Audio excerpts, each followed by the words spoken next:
آج ڈاکٹر صاحبہ نے ایک ٹویٹ کیا. ٹویٹ میرے حساب سے تو کافی ایک خوفناک ٹویٹ ہے. اس کے اندر عثمان بزدار کرپشن کہانی کا ذکر ہے. آپ سامنے دے سکتے ہیں. اس میں الج کیا جا رہا ہے کہ 4.5 ارب وسیم پلاس نے فرا گوگی کے اکاؤنٹ میں منتقل کیے. 9 کنال سرکاری اراضی پر قبضے کا جو الزام ہے. ملتان سٹی ہاؤسنگ سوسائٹی ہے وہاں پہ کوئی بنی ہے. 50 کروڑ کا فراڈ ہے. تونسا کے دکانداروں سے کوئی 30 لاکھ فی کس کی وصولی کا معاملہ ہے. اسی طرح کمشنر ڈپٹی کمشنر کی تعیناتیوں میں کچھ 420 ملین کی رشوت کی کہانی ہے. مجھے لگ رہا ہے آج کا جو ایجنڈا ہے وہ تھوڑا سا مشترکہ ہے ڈاکٹر صاحبہ اور چودھری غلام حسین صاحب کا. اس ناظرین تھوڑا سا اس لیے یاد کرانا ضروری ہے کہ پاکستان تحریک انصاف کی جب حکومت بن گئی, محترم جو ہے بزدار صاحب وزیر اعلیٰ بن گئے, اس کے بعد جب ہماری اسلام آباد کے اندر ملاقاتیں ہوتی تھی اس وقت کے جو حکمران تھے اور اکثر چودھری غلام حسین صاحب کو دعوت لاہور سے ملتی تھی. وہ آتے اسلام آباد, وہ ہر جو میٹنگ کے اندر یہی بتایا کرتے تھے وہ عثمان بزدار کھا گیا, دیکھیں چیک کریں نظر رکھیں, وہ اتنا وہ معصوم نہیں ہے جتنا معصوم بنتا ہے, وہ بہت کرپشن کر رہا ہے. الزامات تھے. اب یہ ظاہر ہے ڈاکٹر صاحبہ نے بھی بات کی ہے. ڈاکٹر صاحبہ بہت شکریہ. تو بتائیے گا کہ یہ کافی لمبے چوڑے آپ نے نوٹوں کا ذکر کر دیا ہے. ارب ہم نے تو کبھی دیکھے نہیں ہیں, اور پتہ نہیں آپ ہمارے عثمان بزدار صاحب اتنے بڑے زیادہ نوٹ دیکھ کے اب ان کی کیا حالت ہوگی آج کل. جی بسم اللہ الرحمن الرحیم. خاور اور چوئی صاحب آپ کو سلام ہے. اب دیکھیں اسپوکس پرسن کے ساتھ مجھے ایک ذمہ داری as a information secretary, central information secretary کی بھی ہے. تو جو ہمارے پاس حقائق اور اس کے ساتھ جڑے پروفس ہیں, میری تو خواہش تھی کہ میں آپ کے ساتھ بیٹھ کے یہ ادھر اسٹوڈیو میں پروگرام کرتی تاکہ اس کی سکرین پہ وہ ساری چیزیں, وہ فائلز, وہ اس کے ساتھ جڑا سارا ایک نیریٹو آپ دیکھتے اور خود دیکھتے کہ کیا مطلب کرپشن, عجب کرپشن کی غضب کہانی آنے والے دنوں کے اندر یہ بھی کر لیں گے ٹائٹل سے چلاتے, یہ بھی کر لیں گے, ضرور کریں گے. تو اصل میں میں یہ سمجھتی ہوں کہ چوئی صاحب کا جو موقف تھا, چوئی صاحب میں آپ کو ٹریبیوٹ کر رہی ہوں اس لیے کہ جب بھی میری آپ سے بات ہوتی, کیونکہ اس وقت ابھی میں فیڈرل گورنمنٹ میں تھی ایس اے پی ایم, اور جب راہداریوں میں کسی جگہ بھی ہم ملتے اور کئی دفعہ پی ایم ہاؤس میں آپ کی ملاقات کروائی تو وہاں آپ نے ایک ہی جو ایجنڈا اٹھایا کہ خان صاحب اوتھے جڑا بجو بٹھایا ادا کچھ کرو. یہ بالکل ایگزیکٹلی یہ آپ کے الفاظ ہوتے تھے کہ اتنے لٹ پئی ہے, اتنے پنجاب ڈبو دیتا تسی, وہ تہاڈی توجہ ہونی چاہیے. میں چونکہ پی ایم کی اسپوکس پرسن ہوتے ہوئے میں وہ اس کو ڈیفینڈ کرنا تھا کہ جو میرے پی ایم کا فیصلہ تھا, جو میری پارٹی کا فیصلہ تھا.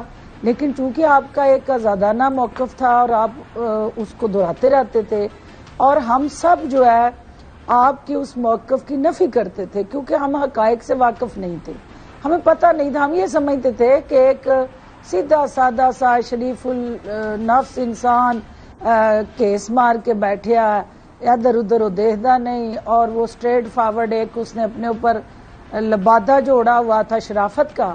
تو یہ جس طرح کی کہانیاں چل رہی ہیں یا جس قسم کا نیریٹو اس کے خلاف بلڈ کیا جا رہا ہے, تو یہ کانسپریسی ہے پی ٹی آئی کے خلاف, عمران خان صاحب کے خلاف. اور عمران خان صاحب کو یہ لیٹ ڈاؤن کرنے کے لیے, پی ٹی آئی کو ملائن کرنے کے لیے یہ کوئی انجینئرڈ کانٹینٹ ہے, کیونکہ عثمان بزدار ایسا ہو نہیں سکتا. لیکن اب جو حقائق اور خوفناک ایویڈنس کے ساتھ وہ تمام تلخ حقیقتیں ہمارے سامنے آئی ہیں چوئی صاحب, تو کانوں سے دھواں نکل رہا ہے, آنکھوں پہ یقین نہیں ہے کہ کیا واقعی ایسا ہے. اور لیکن آپ باتیں تو بڑی بڑی فرما رہی ہیں, لیکن جو آپ نے الزامات لگائے وہ تو پرچون ہے.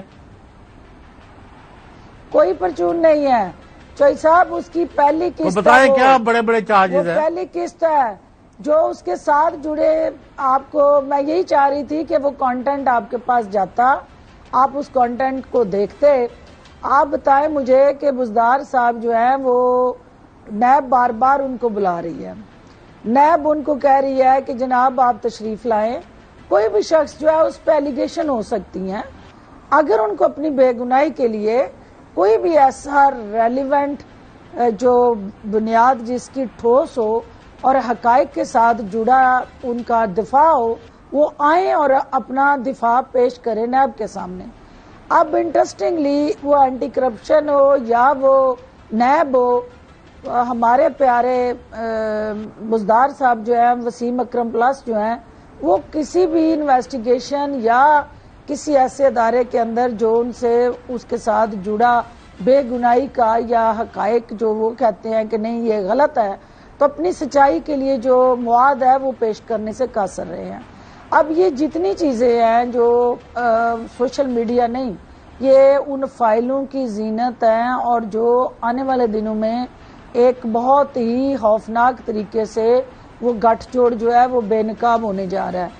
اس گٹھ جوڑ کے ساتھ جڑا جو نیٹ ورک تھا چوئی صاحب، اس نیٹ ورک کو ایکسپوز کرنے کی سزا میں نے بھی بھگتی اور آپ نے بھی ہمیشہ خان صاحب سے ڈانٹ کھائی۔ جب بھی بات ہوئی آپ نے کہا بھئی تمہیں اور کوئی بات نہیں آتی، اور بات کریں نا، اور بات کریں، کیونکہ جو شخص عثمان بزدار کے حوالے سے کوئی منفی چیز بتاتا تھا تو خان صاحب اریٹیٹ ہوتے تھے اور اس شخص سے اپنے آپ کو ڈسوسیٹ کرتے تھے۔ ڈاکٹر صاحبہ، آپ وہاں پہ لاہور کے اندر موجود رہیں، جو عثمان بزدار کے ساتھ براہ راست ان کی کابینہ کا حصہ رہیں، تو ناظرین کچھ ایسا واقعہ سننا چاہ رہے ہیں جو کہ آپ نے پرسنلی دیکھا ہو، کیونکہ یہ جو سارے الزامات ہیں ظاہر ہے پروون انٹل جو انوسنٹ انٹل پروون گنٹی، وہ ظاہر ہے جو پی ڈی ایم کی حکومت ہے وہ بھی سارا کچھ یہ کر رہی ہے، تو آپ کی ذاتی وہاں پہ جو ہے سامنے کچھ اس طرح کے واقعات نظر میں گزرے ہیں تو ان کا ہمیں شیئر کیجئے گا، جس کے اس کے اوپر آپ نے عثمان بزدار کو کنفرنٹ کیا اور خان صاحب کو بھی بتایا کہ یہ صاحب کر رہے ہیں،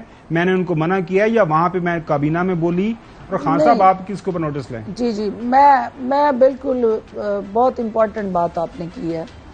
دیکھیں جو وہاں پہ پورے ٹینور میں 3.5 سال میں کوئی ایک آفیسر جو تھا نا وہ اس نے اپنا ٹینور پورا نہیں کیا، اس کے ساتھ بکنگ ہوتی تھی ٹائم کی، اور اس کے اندر کچھ ڈی سی وقت آنے پہ میں آپ کو بتا بھی دوں گی، انہوں نے مجھے اپروچ کیا، بیوروکریٹ نے، انہوں نے کہا جناب ہمارا انہوں نے انڈر دی ہینڈ ایک ایگریمنٹ اور ایک سودا کیا تھا میرے ساتھ، اور سوداگر جو تھے جو وہ سارا گھیر کے لانے والے لوگوں کو، وہ فرح گوگی کے فرنٹ مین تھے، اور فرح گوگی نے ان سے کمٹمنٹ کی کہ یہ آپ کو میں فلاں ضلع کے اندر جو ہے ڈی سی لگا دوں گی۔ اس کے ساتھ ان کا 10 کروڑ میں طے ہوا، اس نے دیا 4 کروڑ، اس نے 6 کروڑ کی انسٹالمنٹ 3 کروائیں، پہلی انسٹالمنٹ وہاں جا کے اس نے پے کر دی، اب 2 انسٹالمنٹ جو تھی جو بعد میں پے ہونی تھی، یہ اس کی زبانی میں 100% جو اس نے مجھے سنایا، اور میں اس بیوروکریٹ کو آپ کے سامنے کسی پروگرام میں تو ظاہر ہے وہ اس کے کیریئر کا مسئلہ ہوگا اور نام بھی لینا مناسب نہیں ہوگا، لیکن میں آپ سے آف دی ریکارڈ اس کی بات ضرور کرواؤں گی۔ اس نے کہا کہ ڈاکٹر صاحب انہوں 2 قسطیں میں نہیں دے رہا، لیکن میری انکوائری شروع ہو گئی ہے کیونکہ میرے پاس پیسے نہیں ہیں۔ میں نے کہا جی پہلا بات تو یہ ہے کہ آپ نے پہلا سٹیپ ہی غلط اٹھایا، آپ نے غلط کام کیا، آپ غلط کام میں حصے دار بنے، اور اس کے بعد اب وہ آپ کی گردن کے قریب شکنجا لے کے آ رہی ہے، تو آپ کہتے ہیں کہ میں اس کو بچاؤں، میں کیسے بچاؤں جی؟ آپ ڈائریکٹلی یہ بات جو ہے وہ چیف منسٹر سے کریں۔ اب انٹرسٹنگلی جب میں نے اسے کہا کہ آپ یہ چیف منسٹر سے کریں تو ہنسنے لگ گیا، اس نے کہا جی آپ بھی اسی لونڈے سے دعا کے لیے کہہ رہی ہیں جس کی وجہ سے میں بیمار ہوں۔